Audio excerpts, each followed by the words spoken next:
What's good, everybody? This episode was all about the wedding. Lisa and Ken's daughter Pandora is finally married. Congratulations, Pandora, and if you did not watch the season finale last night for the Real Housewives of Beverly Hills, this is your official spoiler alert. Alright, let's be real. Now, did we really need a whole episode dedicated to Pandora's wedding? No. I don't think we did. The best part of the wedding, besides Ken's lovely speech, and I mean it was lovely, was when the son was showing up before the wedding to get dressed, looking like he had just got done hitting some of the best sticky icky Beverly Hills has to offer out of his bong. The look on his face when he walked into the room filled with bridesmaids, parents, Pandora, and a huge camera crew was either one of two things. Holy shit, what the f did I get myself into? Or man, I am really, really high right now. Either way, he was a good boy and shaved his mohawk for his mom, Lisa. Alright, back on track. Was the wedding nice? Yes. Did Pandora have a beautiful dress? Yes. Did the cake look good? Meh, not my kind of style. But according to my girlfriend, it's everything a girl dreams about. Really? A whole episode dedicated to the wedding? Let's just say I was not informed of the final episode being a wedding episode. During this episode, the ladies all seemed to get along great and all the drama was kept to a minimum. Boring, boring, boring. The reason, I will tell you. Lots of dynamics and key players were missing from this episode. Kim and her awkward man Ken were MIA, i.e. Kim checked herself into rehab.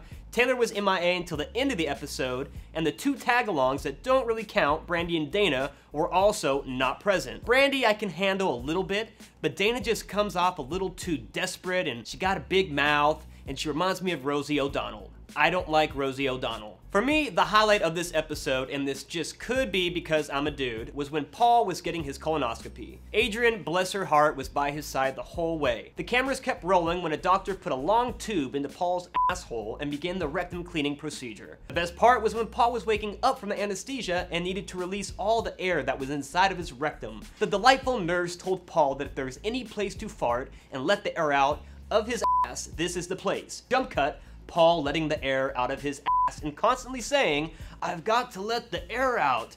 The doctor said let the air out." Paul, it's all good, dude. You gotta do what you gotta do. But something tells me Paul doesn't need to be in the care of a hospital to let air out of his ass. Evidence? I've got the evidence. This picture right here. Paul looks like he's farting to me. Also, another picture of Paul right here.